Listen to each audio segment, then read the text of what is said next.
And we are back on WCEG Wood, the Hollywood of the South. If you missed the first half of the show, you missed an incredible first half. We had Nzinga, Imani, D. Thomas, and Courtney, who is still here on the first half. And we kind of got deep into, Pretty for a Big Girl, what it's all about, why it got started. And now we have two new guests on, but before I introduce them, I have a little bit of entertainment news. The Photograph, starring Issa Rae and Lakeith Stanfield, debuted with an estimated 12.2 million during Valentine's Day weekend.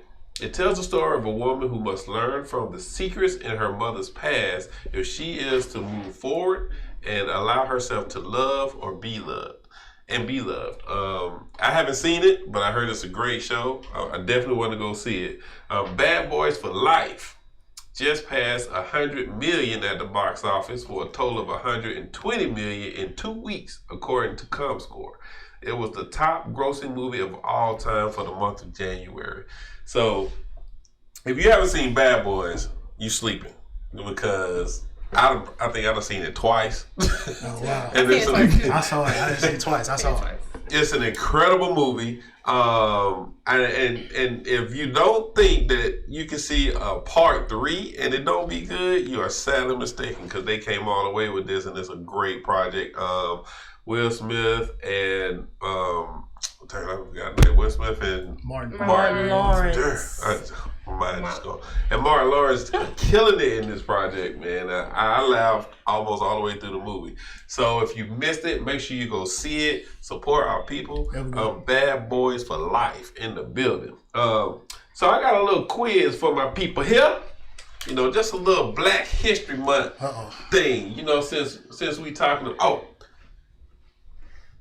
Before we get to that, I got somebody on a call, Holden. They called in during our break. Regina, you there? Yes, I'm here. Hey, how are you? I'm good. I'm such a fan of Pretty for a Big Girl. I'm so glad you got them on there tonight.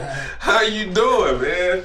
I'm good. Thank you for calling in. I know you're a big part of this project as well. You want to give a little insight on that? Well, I'm one of the executive producers, and I am here to support a new and very vibrant type of storytelling that we are here to create that will be all-inclusive to get an insight on what it's like to live in a world of being very beautiful and very pretty, regardless of the fact that people like to say that we are pretty for big girls. So. All right, and you one of the producers, you said? Yes. Okay, and Courtney, what was your plan in choosing her to be a producer with the project? Because Regina's bomb. Truth. And for the record, Regina is not a big girl. Okay, so Regina is just someone who understands that beauty comes in all shapes and sizes, and she makes sure that she is always rooting for the underdog. Regina is a very talented actress herself. Right. She has an amazing eye, and Regina is one of the dopest ADs that I know, assistant directors that I know, because she can run a set like nobody's business. So when we were talking about who we needed behind the scenes in order to really get Pretty for a Big Girl running and keeping it going, Regina definitely was one of the first people in mind. So I'm happy she said yes. All right, there, Regina. And when you came and be a part of it, what was the decision maker to make you be a part of this project? Well, I think in general, like she was saying, I like to support all causes. I am definitely not a big girl, but I'm a big girl at heart. My sister is, we're opposite. So for me, I wanted something that I could be a part of, I could create to help represent storytelling from what I've watched her go through and things like that. And then Courtney is a beautiful, word artist, if you will. She has a brilliant way of writing very visually. And so from the first time I met her on another project, I knew that if ever I got the chance again to come aboard another one of her projects, I would, and this just happened to be one of the ones. So. Oh, all right then. Well, I appreciate you for calling in and shedding some light on your part and being a part of this project. And she's an Aquarius. Hey, Aquarius. Oh my God, really? Hey, Aquarius. Hi. Oh my God, all these. Yeah, fishes. man, I enjoyed it. You know what I'm saying? I'm a fan. I got some favorites. I definitely want to see, and I want you guys to see where some of the other stories of these ladies are going. But you know, I won't say who all my favorites are, but just from looking at what you got right here in the studio, I'm looking at two of my faves from the show right there. Courtney, you cool, but you ain't, you know. She just gave you all the accolades and she brought it all the way back down, right? That's what I'm talking about, Regina. Thank you for calling in, Regina. Yeah, man, y'all have a good night. All right. Good night. All right, bye-bye. I thought that was supposed to be support. Got you. All right. Before I give my little quiz, because I got one little quiz for my people here. Just a little Black history question. I'm sure y'all will get it. I want to introduce my other two guests on the show. Wondrea Gilmore. Hi there. How you doing? I'm great and elated to be in the building. You know, the good Lord is good.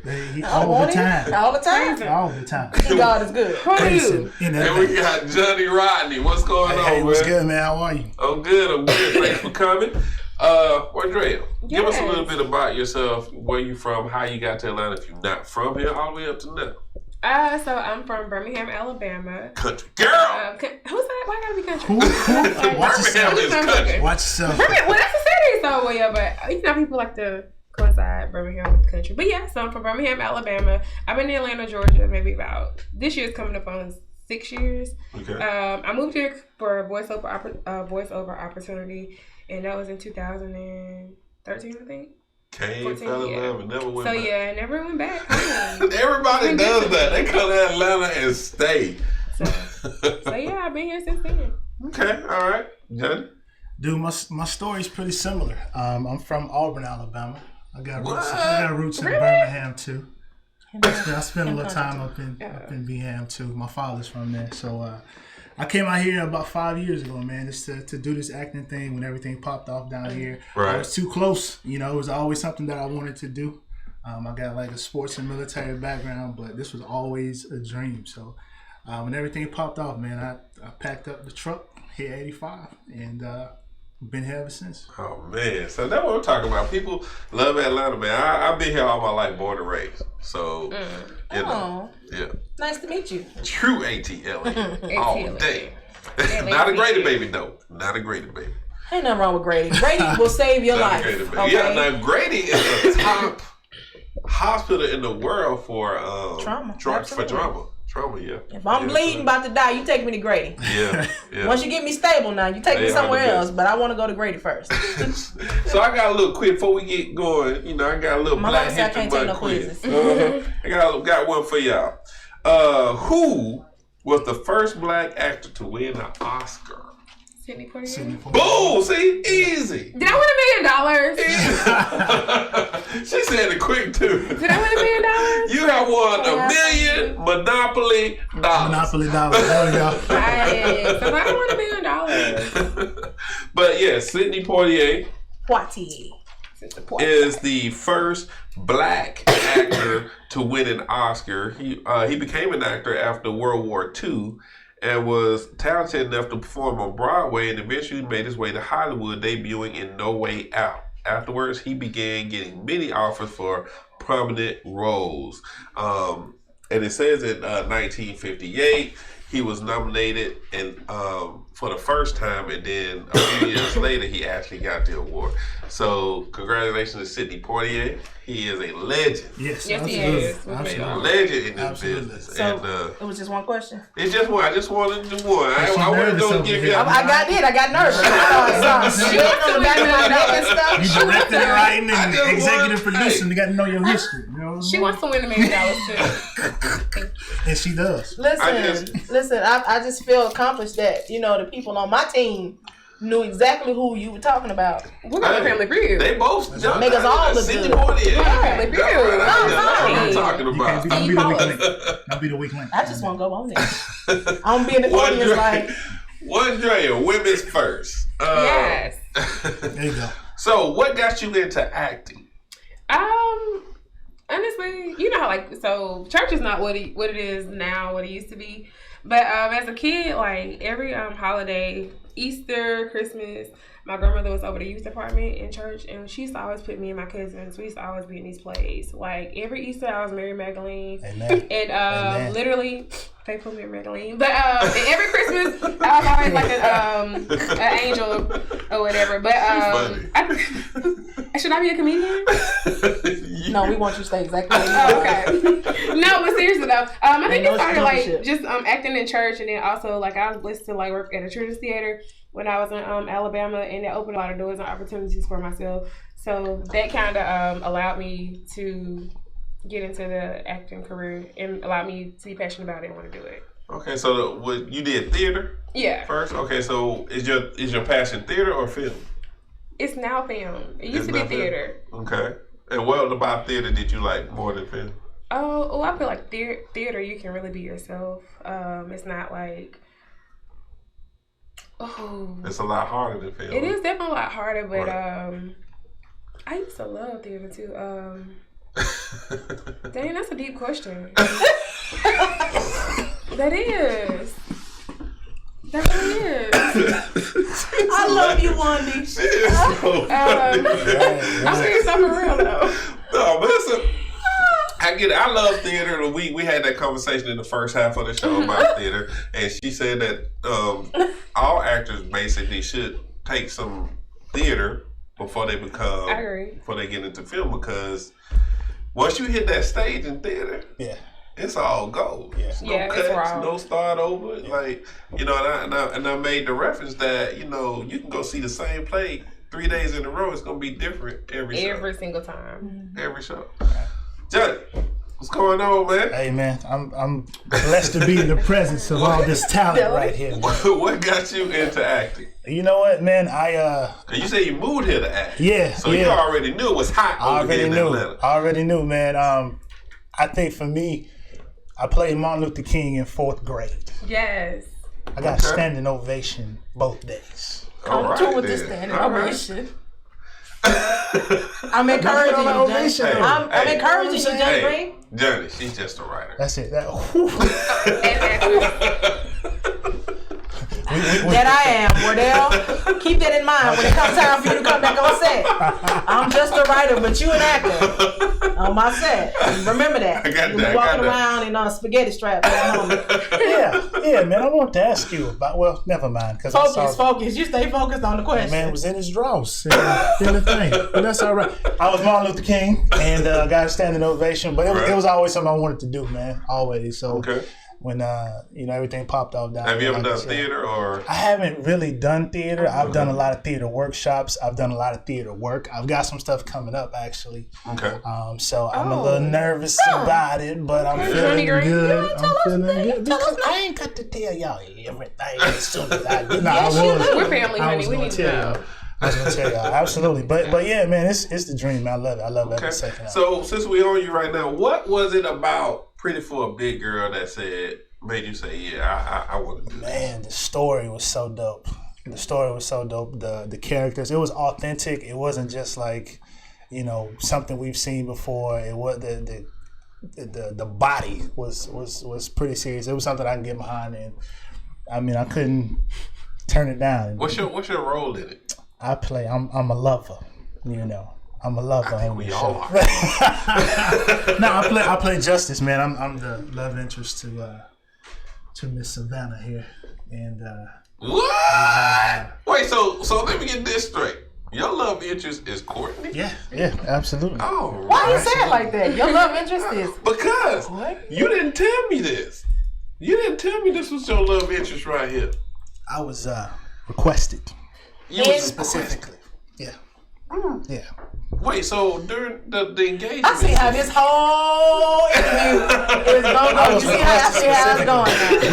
We were doing the little proposal scene last That's time. right. That you was the one. And she was like, Johnny, we friends. Kissing you was weird. Blah blah blah. Dude, I mean, y'all seem to enjoy She it. calling you out. bruh, she went my whole so. face up. You know how they do the little thing when your lips snap back? That's what she did that to me. She did. Well, I'm gonna tell you what. When I saw the scene, You can't talk about nobody. Nobody. Just be quiet. hold on. We shouldn't even talk about your scene. He was right. You were in your draw.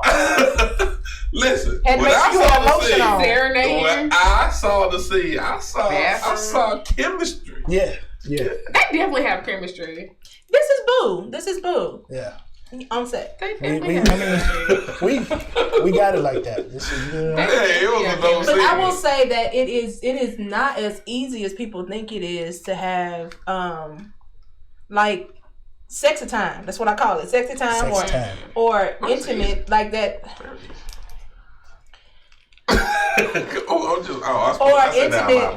Intimate scenes with someone, and it does help when you are comfortable with that person. Right. And nature takes over at that point. It's kind of. Can we cut his mic? Is he making you nervous? He is. I think I got nervous. I got my cheeks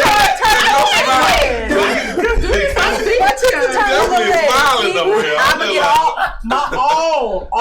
of the text messages are gonna start.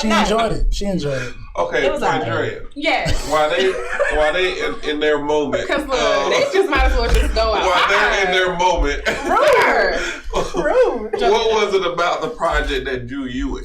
So honestly, I definitely think as a reference to like television film right now, there's nothing out there like it. Mm-hmm. And not only that, but the script itself, it related to me. Mm-hmm.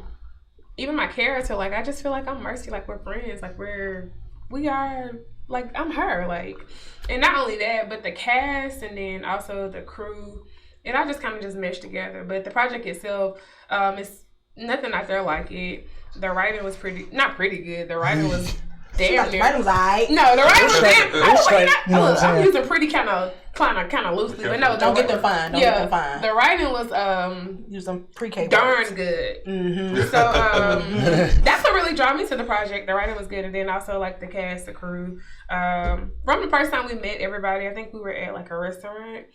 I was like, oh, I'm definitely gonna be a part of this project. So what's your role in the project? I play Mercy on one of Savannah's friends. Right.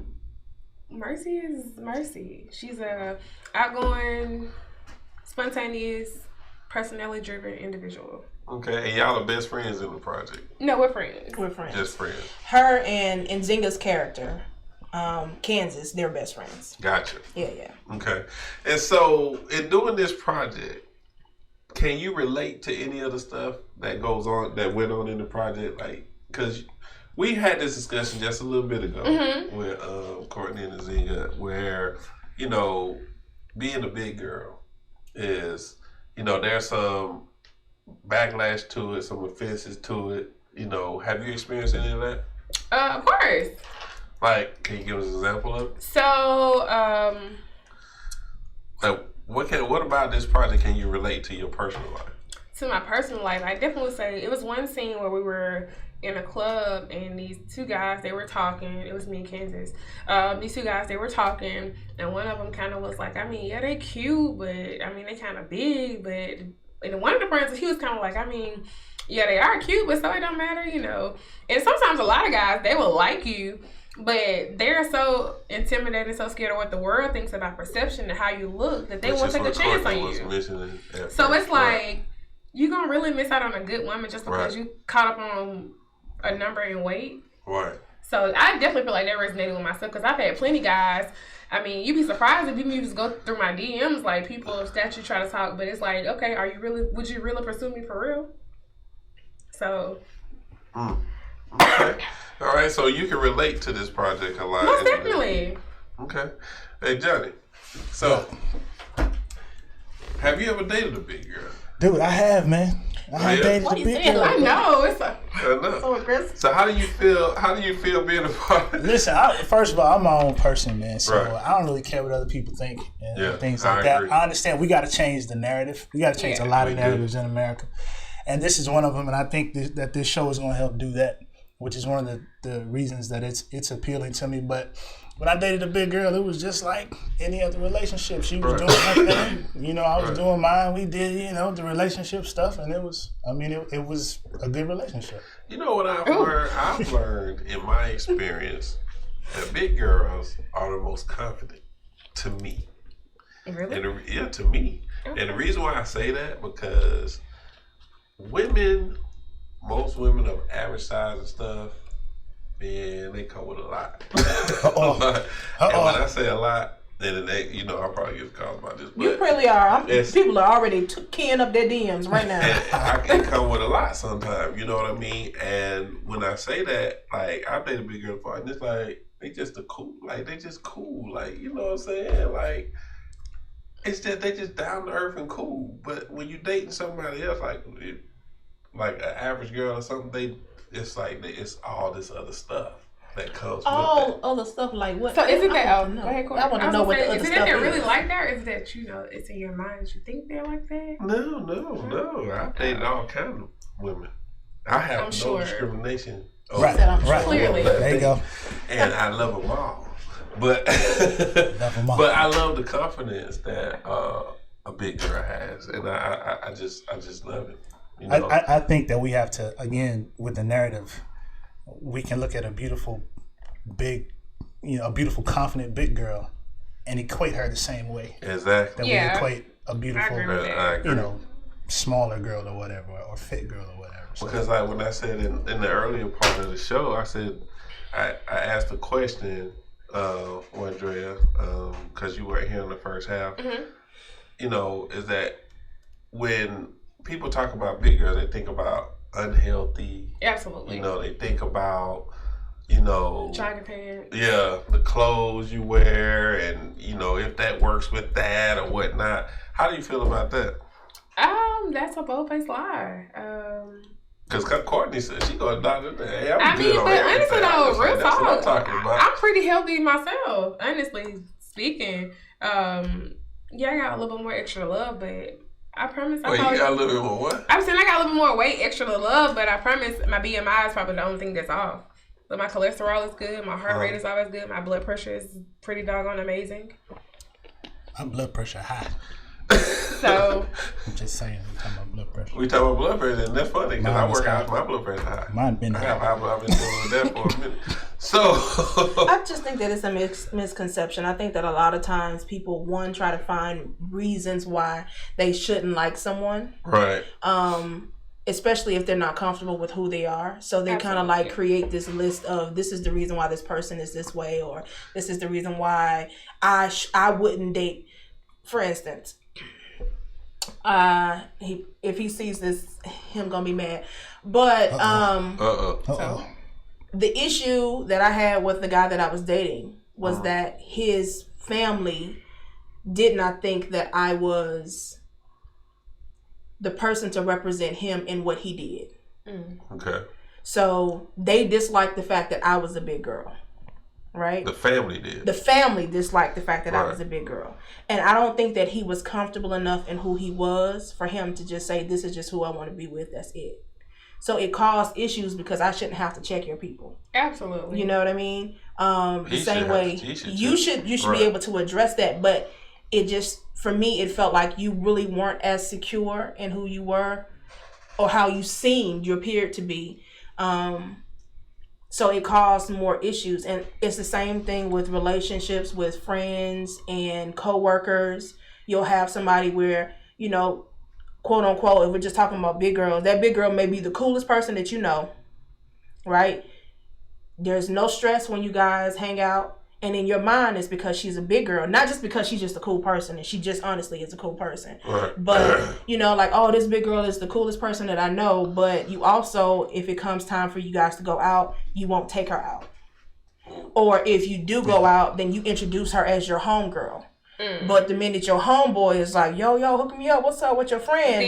Then you want to be territorial. And it's like, we've been friends for all this time. Like, I've been the same person. Are you gonna pick? So have you been like, hey, hook me up with your homeboy? Oh yeah. Your homeboy. Oh yeah, absolutely. Like, I'm good. We've been friends for 15 years, and all of a sudden, when he thinks that I'm attractive, you think that I'm attractive too? No, you've been thought that I was attractive. Yeah. You just thought that your friends were gonna have a problem with the fact that you liked a big girl. Right. Absolutely. Or it'll be like another situation where I'll have a male friend who has a girlfriend who may not know me or a friend, and he'll be like, oh, well, describe her. And they'll be like, oh, well, she's pretty, she's a big girl. And they're like, okay. And then they meet me, they be like, but wait, you didn't tell me that. Okay, so let me ask you this. You say you don't prefer short men. I don't. Right? That's a fair. Everybody got a preference. Right. So come through, Wondrea. I mean, listen. this women empowerment thing. Yeah. I'm trying to get in there and help if you need it. I'm being careful how I jump in. Ain't no helping. If she don't want the podium, ain't no helping. So you say you don't prefer short men, right? Okay, so now I'm just playing devil's advocate here. Oh God, the devil don't need no help, but go on. I got your back. Thank you, boo. So when you say that, that's not a comparison. If you say you don't prefer short men because they short, I don't like short men because they have short arms. Oh my God. Compared to when a guy says that you're big. But that's what I'm saying. Like, I don't have a problem with you having a preference. Right. I do have a problem with you making me into a bad person because you have a preference. Okay. You know what I mean? So I know a lot of guys who are nice guys, but they are not attracted to plus size women. I know a lot of guys who only like guys who have guys who like girls. Yeah, please say that. We're in Atlanta. Who only like girls who, like, I have a friend, he would only date mixed chicks. That's who he's attracted to. There's nothing wrong with his preference, but he's also not dogging, you know what I'm saying, just a girl who is not mixed because that's who he likes. Right. Don't make me into this is the reason why I like what I like. No, but you know the funny part is I know several men that love bigger. The bigger the better. Like, most men like big girls. That is true. I just feel like if you like it, you like it. It's true, but most men like big girls, and if you go by the definition of what a big girl is, it is someone that has extra weight on them. They start from a size 6. Literally. Because some women, especially black women, we got bigger thighs, we got bigger hips. And see, I think that's what a lot of men like. You know, it's more to like you were saying, like, it's more to mess with. You know what I'm saying? Because I'm telling you, I can't do a bony guy. I just can't do it. See, that's your preference. I just can't do it. See, I got a preference too, so I feel you on that. I just can't do it. Like, I feel you. Can't be knocking bone. I just think that it's a preference, and I think that people should be okay with their preferences. Absolutely. And that's it. Like, you know, be cool with who you like and like that person because you like that person, not necessarily because you feel like, oh. I mean, I think that everybody wants someone that's attractive. Absolutely. Right. You want somebody that you feel is attractive. Right. Absolutely. Yeah, but you also want somebody that other people think are attractive too. Right. You know what I mean? I don't really care. And you shouldn't. Because my boyfriend, he's really small. He's little. I'm like, babe, so little. I'm like, babe, little. He's a handsome guy. I always tell my boyfriend this all the time. I'm like, babe, I promise you, if you were like 10 pounds lighter, we could probably not be together because I refuse to look like the number 10 standing next to you. And it is very easy to look like number 10. It is really easy. But no, my boyfriend is little. But you mean little like slim? Hold on. Let me not play him like that. You just can't mislead me. I'm saying like he's like compared to other guys I've dated, he's like way smaller. Like he's a smaller stature gentleman compared to he's like muscular and stuff, but he's a smaller stature. He's just slimmer. And it's so funny because me and like my friends and Zinga, her boyfriend is smaller too. Like we'll go out and she's like, girl, I bet people like, look at these horses. She's like, I bet they're like, look at these doggone walrus with these little tiny men. But it's okay. I'm just getting over the flu. But no, yeah, my boyfriend is small though. Okay. Well, is that your preference though? That's what I'm saying. I don't have, as long as I don't really have a preference. As long as if you have nice teeth, I'm attracted to teeth, and I'm attracted to like your drive. And as long as I can look at you and I feel like you look good to me. Teeth and beard. Like I feel like you look good to me. I'm okay with that. Cause my boyfriend, I feel like he the sexiest thing walking. Okay. Yeah, girl. Okay. Hey, babe. Hey, babe. So when you was writing this project, I'm sure you was processing everything you went through. I'm not telling you if it's real or not. Go on. I'm not saying it was all real, but I can't tell you. I can't. If I answer that question like that, that means that certain things are probably real, and I can't tell you that. But go on, continue. All right, look, as a writer, he wants to know, Courtney. As a writer, we draw from experience for some things. Some things are created, right? So I get it because I'm a writer myself. Just got it. So in writing this. When you were sitting there writing, I'm saying everything I'm saying, was it with the intention to make the world aware of who you are as a big girl? No, it actually wasn't. It started off because I wanted to do something fun. Like I said before, because we were doing a project that had like heavier content, and just having girlfriends where you just kind of talk about everything. The chat they were talking about everything, and it wasn't just big girl issues. It was just like issues that you deal with period in dating different people, right? And the idea started off as we're going to do kind of like what is the first 48 or those shows where it's like unsung, where they kind of talk about it and then you see something happening. So that was the original idea, where we were going to sit down and just have somebody telling their story and then have it reenacted, all the extreme parts of dating. And then the idea kind of evolved, and then I actually met the cast. And when I met them, what they don't know is that I went back in and started to adjust some of the characters, because we didn't have that many characters that were seen. So I was just seeing people and I was like, I gotta do something, which is why they'll tell you. They would come on set and I'd be like, hey boo, did you bring extra clothes? Because they inspired me to write. And I had to learn discipline though. I had to learn discipline on set and focusing in on what we have and saving other things for later. Because Wondrea would do something with Nzinga and it would spark something else, or Johnny would say something to somebody else, or you would see how they interact, and you're like, okay, we need to branch out a little bit more on this. So the show went from being completely goofy to evolving into what it is now. Now we do have some stuff that is kind of like you laugh and cry at the same time, right? And then there's gonna be some other stuff that people gonna say, there ain't no way that happened for real, and we're like, what was your process in casting? Because you like I told you, I walked in, I was like, where did you get all these beautiful big girls from? Like they were all just everybody's beautiful. Like perfect. When I went to the set, when we had the photo shoot, I was sitting like,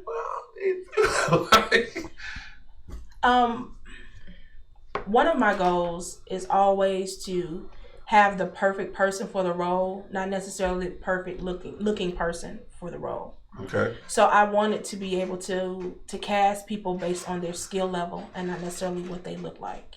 Gotcha. One of the great things that I have been blessed is that everybody who is on set can hold their own. Right. In their own right, they are amazing actors and actresses. Right.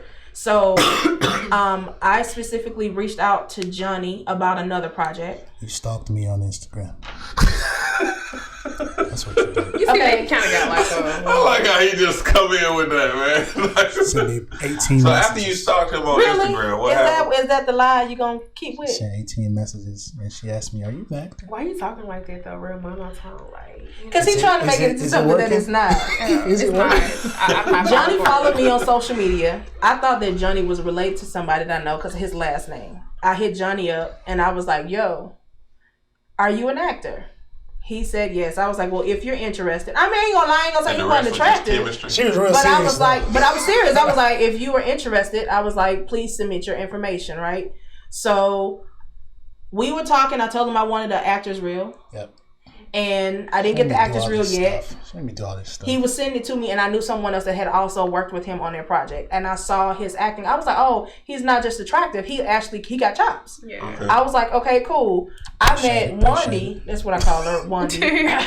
I met her at a fashion show, actually, with Fat Girl Fresh. She is also a plus size model as well. So I met her because I was a part of their Real Women.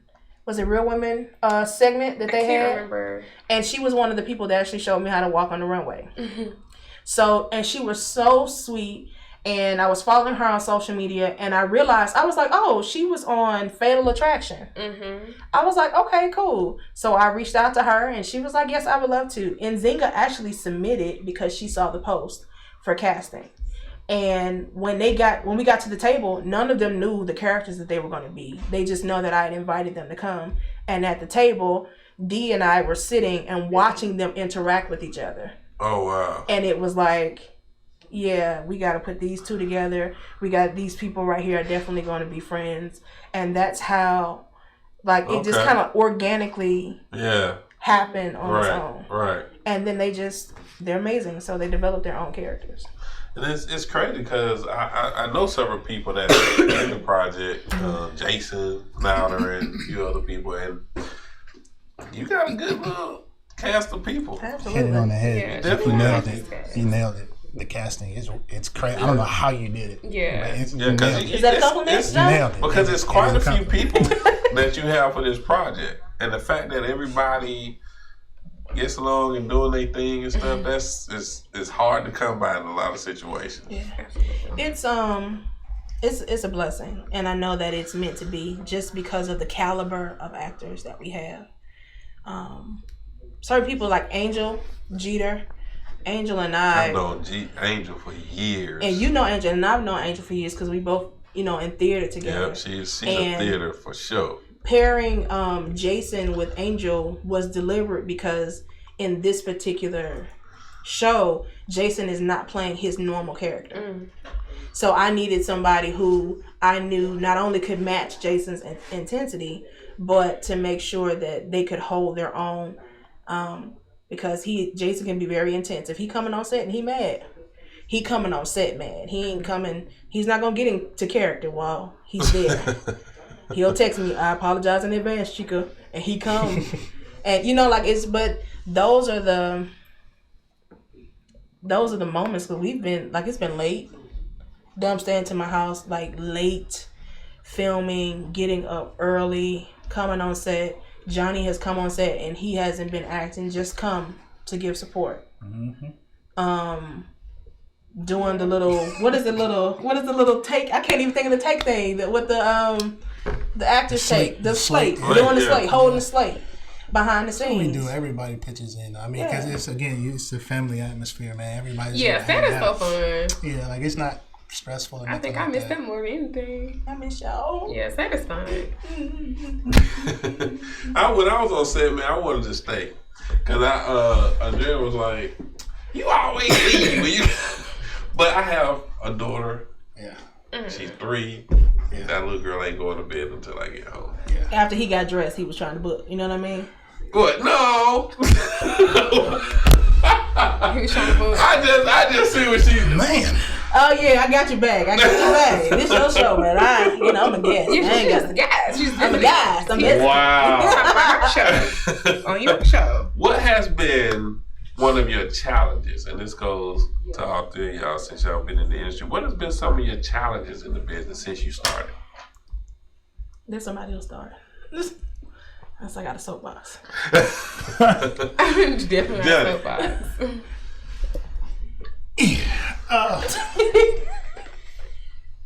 Can y'all not laugh at me before I speak, please? I told you that before I came on here. Behave. Can you focus on what you're supposed to do? Okay, Ike. Right. Not Ike. No, I think honestly, man, it's just not getting discouraged. I think as actors, we all have that moment. We go through that dry spell. Absolutely. And you like, man, am I supposed to be doing this? Right. Do I just need to get this 9 to 5, man, and just, try this later on down the road? It takes that one thing. Yeah. That's it, right? Once you get that one thing, right? Right. And that's what you got. That's what you got to tell yourself. And it's hard, man, when you seeing other people that you were in the trenches with, right? And they go, yeah. And you happy for them. Everybody got their time. Yeah, and that's what you have to remind yourself, yeah. man. And everybody's going through that. Everybody's been there in some capacity. Yeah. So when you in that moment, man, you just gotta read whatever you need to read, talk to whoever you need to talk to, watch whatever you need to watch, man, to get yourself out of it. Because if this is something that's a part of you, ultimately you're not gonna be happy if you're not doing it. So right. That's Wondrea. it. Yes. Same question. What's been one of your challenges since you've been in the entertainment industry? One of my challenges has just been able to take rejection. Okay. And because that's acting is 99% unemployed all the time. Right. Unless yeah. But I think just learning how to take rejection and know that, like, it's okay. Like, kind of like what Johnny said, eventually, you keep knocking at the door, eventually you're going to knock it down. Yeah. And no matter how many no's you get, it's going to be somebody out there that's going to give you a yes. So I know for me, like, I would, like, probably, like, last year, I had, like, a lot of first refusals with my, and it was like real depressing and draining to myself because it's like, oh my God, first refusal, like that means like I'm not good enough. So, but I had to get that out of my head. Like, it's not that you're not good enough, it's just not your opportunity yet. Right. Yeah. So for me, it's like taking rejection and being happy with rejection and knowing like it's okay because one day your time is coming. I think that was my biggest challenge when I first started, because you would go to these auditions and you would think you killed it, and then you don't get that call. Oh, yeah. You know what I mean? And I realized later, I just tell you this one story. I went to an audition, and they kept calling me back. They called me back 3 times. Oh. So I finally got back, and I didn't get the role. And I was just like, man, why did I get that role? Like, it seemed like they liked me the whole 9. So some months go by, and I run into one of the casting directors. And she was like, Wardell, and I was like, hey, how you doing? I said, listen, you remember that audition? Because I just wanted to know, like, what happened? Right. What I do wrong. I want to learn from my mistakes. You know what I mean? And she said, Wardell, it wasn't you. She said, you killed it. She said, the problem was you were so good that they felt like you deserve more money. So they said the money that we are paying wasn't enough for you. Wow. I said, oh. Yeah. I'll take that. You know what I'm saying? But the thing is, I was sitting there like, man, y'all could at least talk to me about it. Ask me if I even would prefer to take it or whatever. Because to me, I don't do this just for the money. This is just what I love. Absolutely. If I'm in behind or in front of the camera, I'm in a happy place. Yeah. And that's just me. I don't care what I'm doing. Throughout the day, I'm going to do something involving film every single day, which is either writing a script, reading a script, just rehearsing with myself, talking to somebody about film, taking classes. I'll always take classes no matter what. Yeah. So, I feel that, because that is a challenge. Like when you feel like you did something and then you just like, what? I didn't get that call. Are you serious? What I do wrong? And then that's it. You be puzzled about that, like trying to figure out what you did wrong. And a lot of them just don't tell you anything. They're just like, okay. Oh yeah, that's the worst. Especially when you get right there. But I realize a lot of times it's not about you. Sometimes you get the roles that you didn't think you were going to get. True. Because I had auditioned for a role with a light skinned dude with dreads. They got the role. Oh wow! And I was like, well, we know that. They said, yeah, we're gonna change the wording. I said, okay, well that works.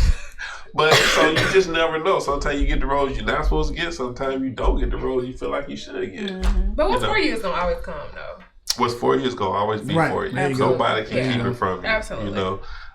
Meeting Courtney was a great thing. Cause me and her talk. When we do talk, we be talking. Yeah. Oh, Courtney is. And Courtney has a great insight. I never really said it to you, but you have a great insight on what you do.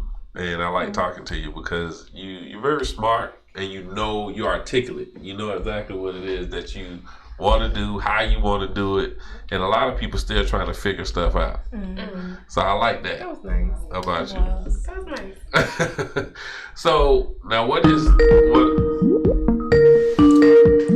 got a call. This is Wardell on WCEG Wood, Hollywood of the South. Man, who's calling? Okay. So we miss you, though, boo. Why you hang up? I'm back. They just group. So what's been a challenge for you in this industry since you've been in it? I have, I guess, from two different perspectives. One as someone who's behind the scenes, trying to make things happen, and then another as an actress. Behind the scenes, my biggest challenge is funding.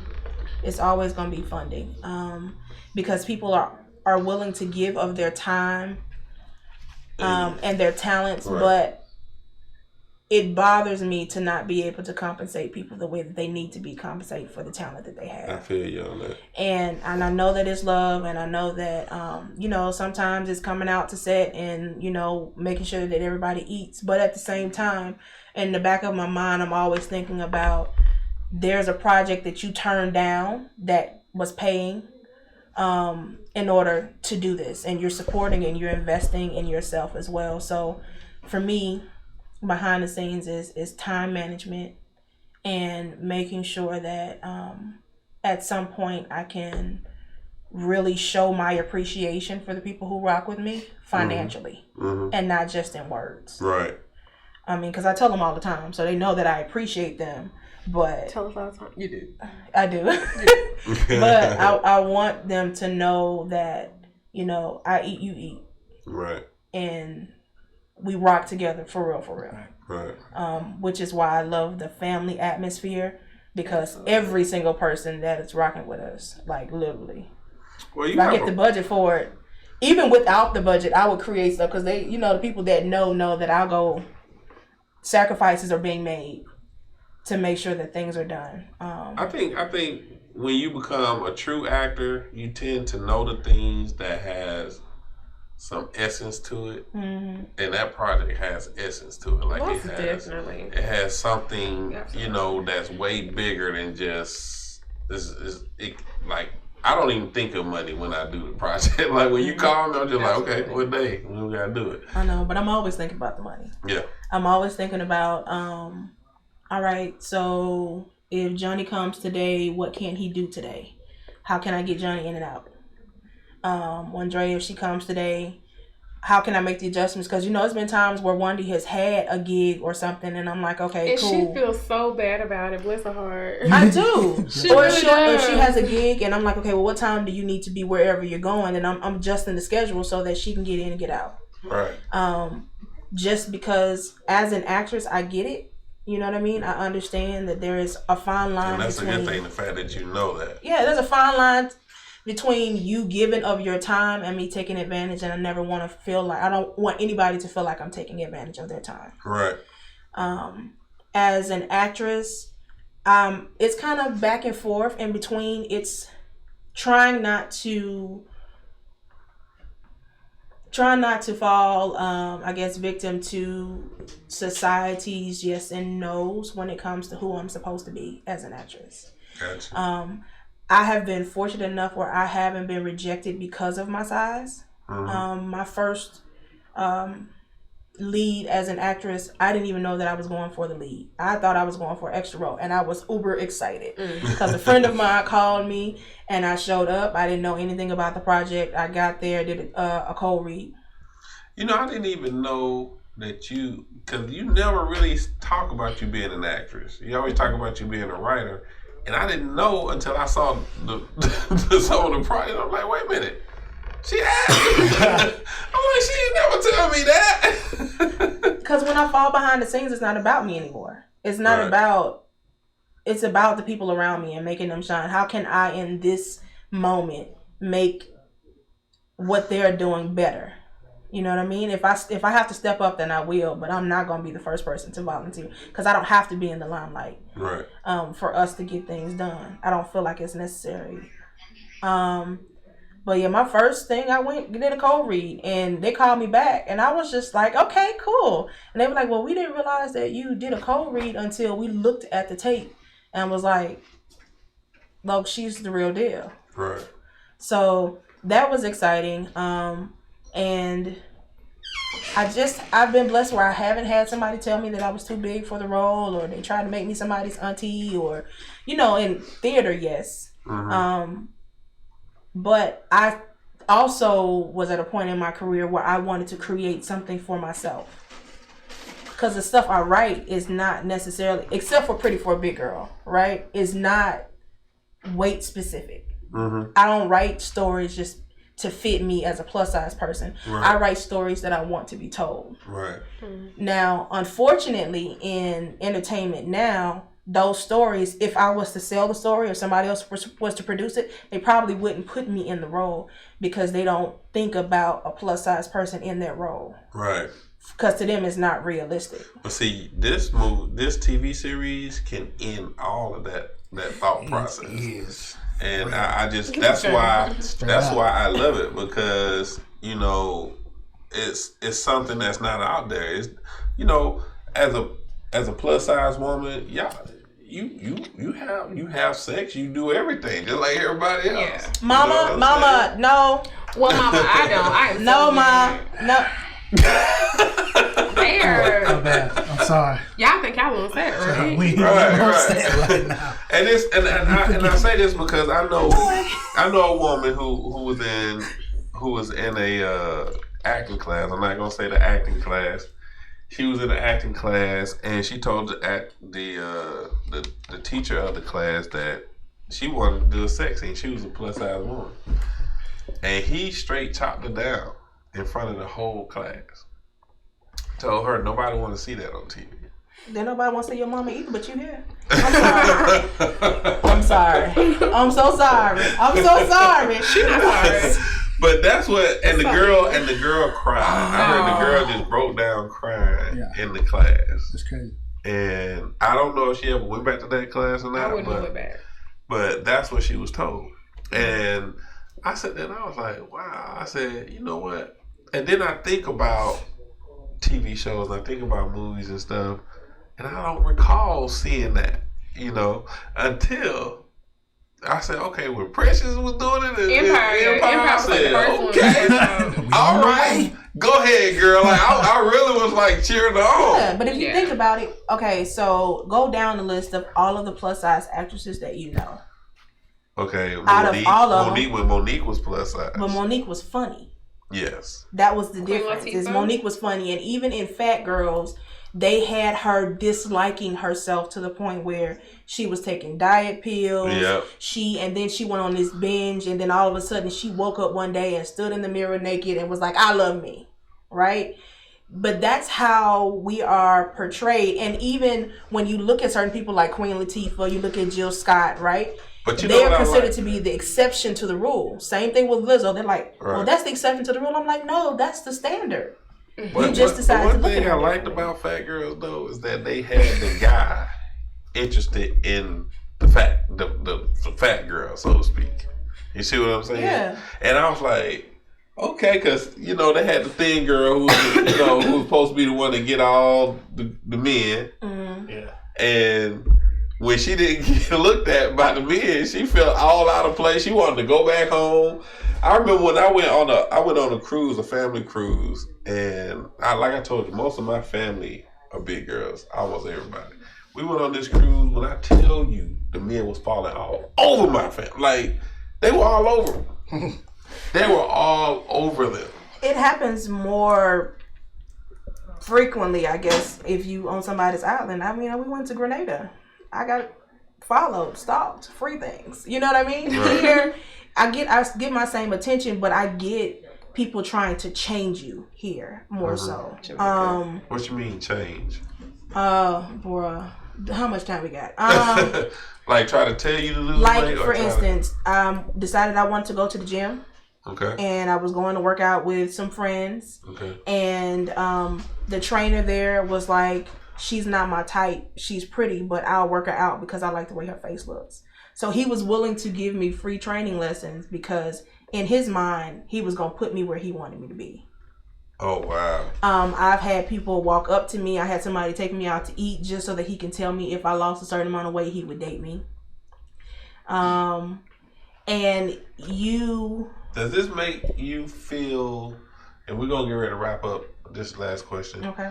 Does it make you feel... Like, how does it make you feel when they do that? Do you... Because I know some people will get depressed by a lot of that. But you seem to be a lot stronger. So... Did you have to go through a process to get that way, or? I went through a process, but my process was early on. It was early 20s. Won't tell you how old I am now.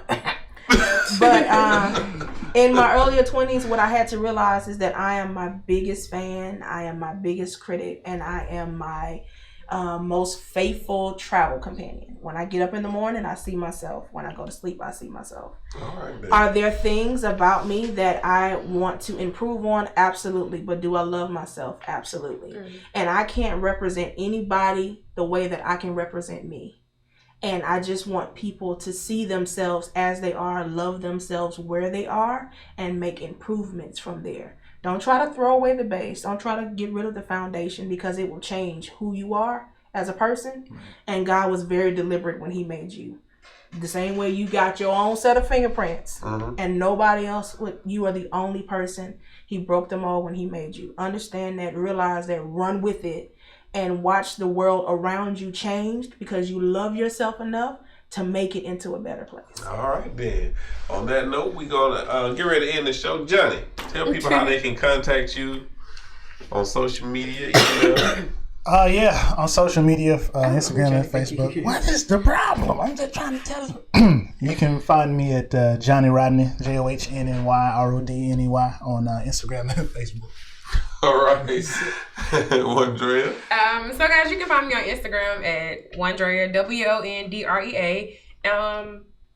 Yeah, and on Facebook, Wondrea Gilmore, Wondrea, last name Gilmore. But you like your temple, baby. Turn me some money here. Tell people one more time the site that they can go to for Pretty for a Big Girl and your contact information. Pretty for a Big Girl is the same across all social media. It is Pretty for a Big Girl. Everything is spelled out. And Gurl is Gurl.